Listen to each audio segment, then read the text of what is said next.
Sir रुपी कहाँ जाते देखते हैं आप? 8840 प्लस का आज तो लेवल लगा ही दिया, थोड़ा बहुत इंटरवेंशन इनडायरेक्ट से संभल रहा है, कहाँ तक जा सकता है?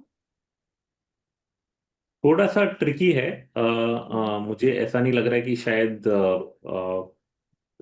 कितने दूर जाएगा। कभी कभी हम लोग ऐसा एस्टिमेट कर लेते हैं कि अगर ये टैरिफ का रेजीम जो है वो नहीं बदलता है तो उस हम्म, एनवायरनमेंट में हम लोग काफ़ी गिरावट देख सकते हैं रुपये की। बट अगर ये रेजीम कहीं ना कहीं बातों के जरिए से बात बन जाती है तो शायद ये 8890 के ऊपर ना जाए। तो ये कट ऑफ पॉइंट है 8895 के आसपास, जहाँ पे यूएसडी आईएनआर रुक के वापस नीचे की तरफ आ भी सकता है। ऐसा होगा कि नहीं will depend a lot on कि इंडिया और यूएस की जो बातें हैं वो पॉजिटिवली आगे बढ़ती हैं या फिर ये टैरिफ का जो रजीम है ये चलता जाता है। क्योंकि ये चलते जाने में हमारा जो करंट अकाउंट डेफिसिट है उस पर काफी नेगेटिव इम्पैक्ट आएगा and then we'll have to consider projecting higher levels. तो I think it's a slight catch. इस चीज का हम्म, जो नतीजा है उसका हमें इंतजार हम्म, करना चाहिए, but right now I would put the cap at 8895। हम्म। ऑटो में सनी सर कुछ खरीदना हो तो क्या खरीदना चाहिए इसमें? हमें लगता है कि auto ends relatively well placed है compare to auto EM, specially जो अभी रन अप हुआ है 15 अगस्त के बाद। हम्म, तो ऑटो हम्म, एंड्स में कुछ चुनिंदा कंपनी जो हम हमारे क्लाइंट्स को रिकमेंड कर रहे हैं उसमें है Subros limited, which is an largest air conditioning system provider to passenger vehicle and commercial vehicle in India. तो सुब्रोस हम्म, हमने रिकमेंड किया है। अगेन हम्म, सुब्रोस का जो मेजोरिटी जो वॉल्यूम है वो मारुति और एमएनएम से आता है। Again both are doing pretty well. Mahindra and Mahindra तो काफी अच्छा कर रहा है और मारुति में एक्सपेक्टेड है कि एंट्री लेवल पोर्टफोलियो में कहीं ना कहीं रिवाइवल देखने मिलेगा। इसके अलावा then on two wheeler side we are recommending a proxy play in terms of HJS enterprises, which is a predominantly an aesthetic product supplier for two wheeler as well as passenger vehicle space. Lumax Autotech हम clients को recommend कर रहे हैं, Shriram piston.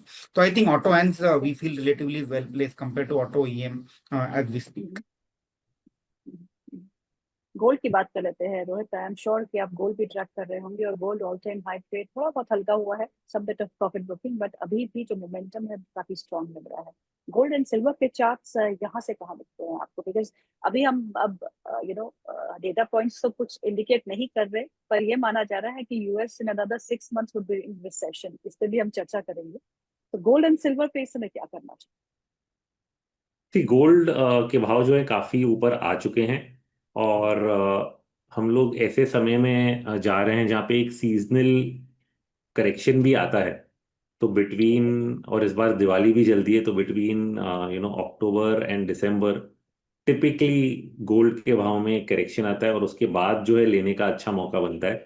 तो अब नई खरीदारी के लिए तो ये लेवल सही नहीं है। अगर हम लोग बहुत ही थोड़ा लॉन्ग टर्म चार्ट्स में जाएंगे, जैसे मंथली चार्ट्स हैं, वहां पे इसका आरएसआई जो है ऑलमोस्ट 90 के आसपास आता हुआ नजर आ रहा है, विच is an extremely overbought reading. और ऑफ कोर्स बहुत ही शॉर्ट टर्म में ट्रेंड रिवर्सल भी नहीं आया, ऐसा नहीं कि नीचे का दौर शुरू हो गया है। बट कहने का मतलब ये है कि we are in very late stages. तो लेट स्टेजेस में आप 50-100 डॉलर और ऊपर खींच सकते हो, बट उससे ज़्यादा शायद बहुत दूर नहीं जाएगा। और वापस जब करेक्टिव मोड आएगा तो हम लोग मेरा मानना है शायद 3300 को वापस रिविजिट करें किसी पॉइंट ऑफ टाइम पे। तो let's see. I think right time to buy gold is somewhere 2 to 3 months down the line. आज के तारीख में यहाँ पे रुकना चाहिए, नई खरीदारी से तो रुकना चाहिए, but you can if you are already sitting on games, अगर ट्रेडिंग पोजीशंस हैं, लोग सोचेंगे कि हाँ यहाँ पे कुछ प्रॉफिट बुकिंग की भी ज़रूरत है कि gold prices have gone up a lot. तो that's how you should approach it. Use a trailing level, if you know how to use a trailing stop loss, उस चीज का इस्तेमाल करें ताकि जहां पे भी ट्रेंड रिवर्सल आता है एक बार निकल के फिर वापस उस चीज को रिविजिट कर सकते हैं। सनी सर, कंजम्पशन स्टोरी को हम बड़े अच्छे से देख रहे हैं, क्योंकि जो भी हमने सरकार ने हमारे कदम उठाए हैं अभी तक वो कंजम्पशन को बूस्ट करने के लिए है, चाहे वो इनकम टैक्स स्लैब में बदलाव हो, चाहे आपका रेपो रेट कट हो, 100 बेसिस पॉइंट का सीआरआर कट हो, फ्लश पर लिक्विडिटी, और फिर जीएसटी में बदलाव। लेकिन एफएमसीजी कंपनी चलती क्यों नहीं है? क्या प्रॉब्लम है? आई थिंक अगेन एफएमसीजी, अगर हम कोर कंज्यूमर स्टेपल की बात करें तो हमने देखा है कि वहां भी थोड़ा सा आईटी जैसा सिचुएशन है कि ग्रोथ जो है, अर्निंग ग्रोथ बहुत म्यूटेड रहती है। 7 to 8% kind of earning growth देखते हैं। और स्पेशली पिछले कुछ क्वार्टर से हमने देखा था कि इन्फ्लेशनरी प्रेशर भी था, उसके चलते मार्जिन प्रेशर में आए थे सभी कंपनीज के, और वॉल्यूम ग्रोथ भी टेपिड रही थी। अब ये उम्मीद है कि इस साल जिस तरह से आपने दोनों तीनों फैक्टर बताए, प्लस मानसून इस बार नॉर्मल से अबाव चल रहा है, तो ये एक्सपेक्टेशन जी है कि जो कंजम्पशन है, rural pocket was doing well, urban should also start doing well, तो that should help all this consumption driven stories to perform और deliver better earning growth. But एक चीज हमें ध्यान रखना होगा कि इनकी वैल्यूएशन भी काफी ऊपर है। Most of the consumer companies are trading in the range of 40 to 50 price to earning multiple. तो जिस तरह से आपका क्वेश्चन है कि चलते क्यों नहीं है, तो जब तक ये कंपनी अर्निंग ग्रोथ डिलीवर नहीं करेगी, मुझे नहीं लगता है कि at an such an high valuation यहाँ से कोई बहुत एक्स्ट्राऑर्डिनरी रिटर्न मिलेगा। बट कंजम्पशन को प्ले करने का एक प्रॉक्सी तरीका है न्यू एज बिजनेसेस, जो हमें लगता है कि अर्बन फोकस जैसे स्टोरीज है, जोमेटो, स्विगी, वहाँ हम देख रहे हैं कि जो चैनल ऑफ डिस्ट्रीब्यूशन है एफएमसीजी का, वो अब normal mom and pop store से शिफ्ट होकर क्विक कॉमर्स में जा रहा है। तो again those companies are making money, right. Food delivery businesses में भी काफी अच्छा ट्रैक्शन हम देख रहे हैं। तो मुझे लगता है कि न्यू एज बिजनेसेस जैसे स्विगी जोमेटो हो गया, या लॉजिस्टिक कंपनी हो गई डिलीवरी, या for that matter even a brand owners like Honasa which is owning a Mamaearth brand, Nykaa which is an aggregator of beauty product. तो मुझे लगता है कि चैनल ऑफ डिस्ट्रीब्यूशन है shifted from normal mom and pop store to an new age channel like quick commerce, and that is where we see a little better growth and hence again a money making opportunity over there. Rohit ji, आप US markets को कैसे देखते हैं? मतलब अभी है तो इंतजार ही करेंगे करेक्ट होगा तो हर दिन एक नया हाई हम यूएस मार्केट्स में देखते हैं, खासतौर पर नैस्डैक पे। और एसएनपी, कल डाउ जोन्स भी अपने ऑल टाइम हाई पे ही बंद हुए थे।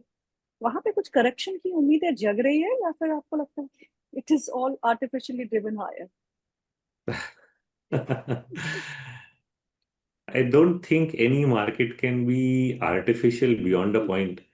ये बात मैंने यूएस मार्केट को लेके इतने बार सुनी है पिछले 10 सालों में कि उस चीज़ को कहीं ना कहीं हमें इग्नोर करना पड़ता है कि यूएस का बाजार आर्टिफिशियल है, क्योंकि ग्रोथ तो आई है सिर्फ अलग अलग सेगमेंट्स में। तो कई बार क्या होता है कि जितने इकोनॉमिक रिसर्चेस हैं वो लोग इस चीज़ को देखते हैं कि मैन्युफैक्चरिंग सेक्टर में स्लो डाउन हो रहा है, या फिर अनएम्प्लॉयमेंट के रिलेटेड डेटा में कुछ चेंजेस आ रही हैं, कंज्यूमर कॉन्फिडेंस की डेटा चेंज हो रही है। But US is a 70% services economy.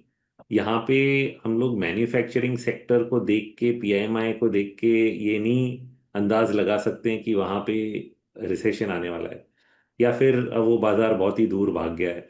क्योंकि ग्रोथ जो है वो अलग अलग सेक्टर्स में या सेगमेंट्स में जो आ रहा है, और वही सबसे ज़्यादा मार्केट कैपिटलाइजेशन को कंट्रीब्यूट कर रही है। तो जब तक ग्रोथ बंद नहीं होता है तब तक ये बोलना कि चीज़ें बहुत दूर गई हैं मुश्किल है।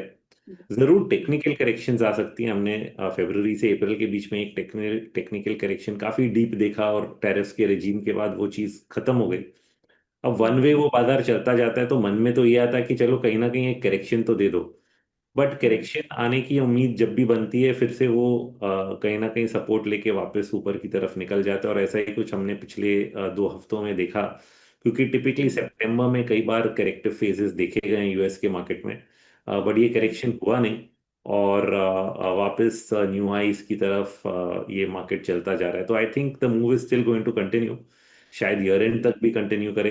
अभी एक हफ्ते में तो इंटरेस्ट रेट पॉलिसी है, अगर कुछ करेक्शन आना भी है तो शायद इंटरेस्ट रेट पॉलिसी के 2-3 दिन बाद का बाजार हमें देखना चाहिए।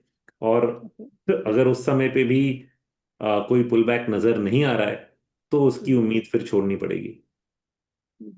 पर ये बॉन्ड मार्केट में क्या हो रहा है? कभी the yields fall sharply lower, but एक अच्छी रिकवरी भी देखने को मिल रही है। अब परसों 1.5-2% बॉन्ड मार्केट यूएस का नीचे था, यील्ड नीचे थी, आज फिर से ऊपर है। सी यूएस का बॉन्ड मार्केट ना, थोड़ा सी बॉन्ड मार्केट जो है it's what we call is a slow moving animal, मतलब धीरे धीरे चलने वाले लोग हैं। और इस चीज का हमें इसलिए फिर बहुत ही लंबा चार्ट देखना पड़ता है, करीब 3-4 साल का, 5 साल का, तब थोड़ा समझ में आता है कि हुआ क्या है। तो ये सबसे लोएस्ट इंटरेस्ट रेट्स हमने करीब कोविड के आसपास देखे थे, और जब जी। बॉन्ड यील्ड्स बिल्कुल ही नीचे गिर पड़े थे। और वहां से बॉन्ड यील्ड्स बढ़ ही रहे हैं, तो 2020 में भी बढ़ रहे थे, 21, 22, 23 थ्रू आउट बढ़ रहे थे।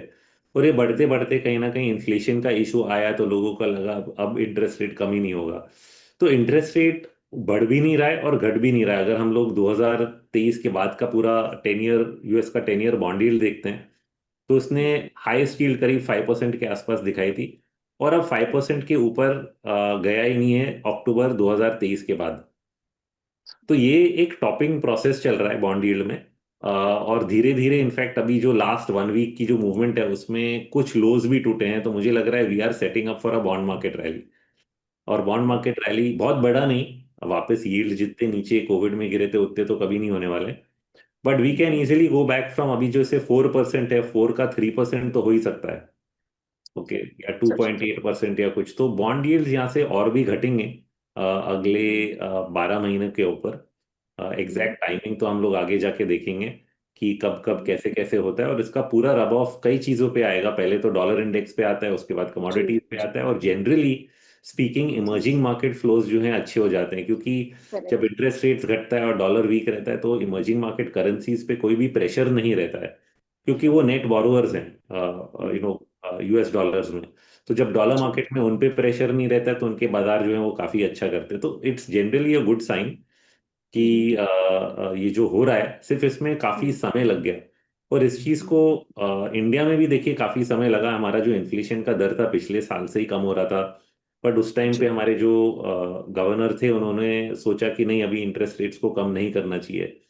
और जब वो गवर्नर बदले और नया गवर्नर आया, उन्होंने इमिडिएटली पॉलिसी बदली है, इंटरेस्ट रेट्स भी कम किए हैं। और करेंसी साइड पे भी हमारे करेंसी में जो इंटरफियरेंस, पहले काफी ज्यादा वॉलेटिलिटी मैनेजमेंट पे उन लोग ध्यान दे रहे थे, उस चीज को छोड़ दिया है।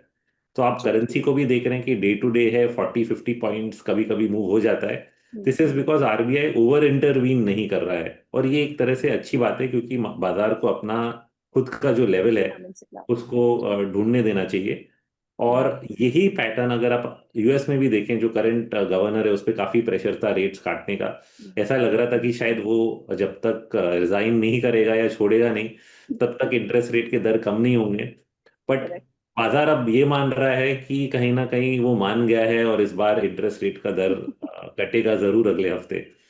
सो दीज आर इंटरेस्टिंग ट्रेंड्स की इंटरेस्ट रेट के दर सब सब मार्केट्स कम कर रहे थे। पहले यूरोप ने शुरू किया कम करना, जापान काफी पीछे रहा, और होप था कि इंडिया भी करेगा, यूएस भी करेगा। इंडिया ने शुरुआत कर दी, यूएस जो है वो आखिरी देश है जो इंटरेस्ट रेट काटने में वापस मजबूर हो रहा है। तो ओवरऑल जब इंटरेस्ट रेट्स कट रहे हैं सब जगह, तो liquidity is going to increase. तो ये एक फैक्टर है जिसके होते हुए वैल्यूएशंस जो हैं वो काफी बड़े हुए हैं, या हमें लगते हैं कि बड़े हुए हैं।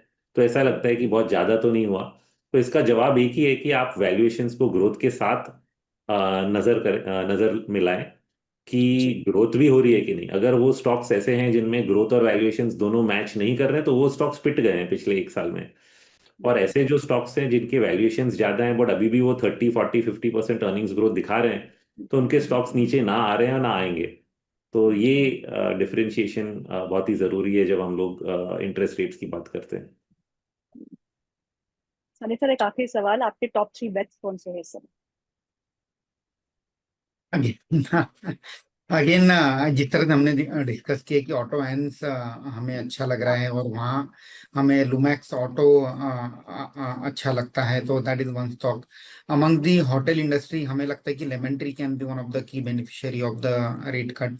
और वहाँ हमने देखा है कि अर्निंग रिकवरी भी काफी अच्छी रही थी उनका, जो मुंबई का प्रॉपर्टी है काफी अच्छा परफॉर्म कर रहा है। तो lemon tree is another stock which we are recommending.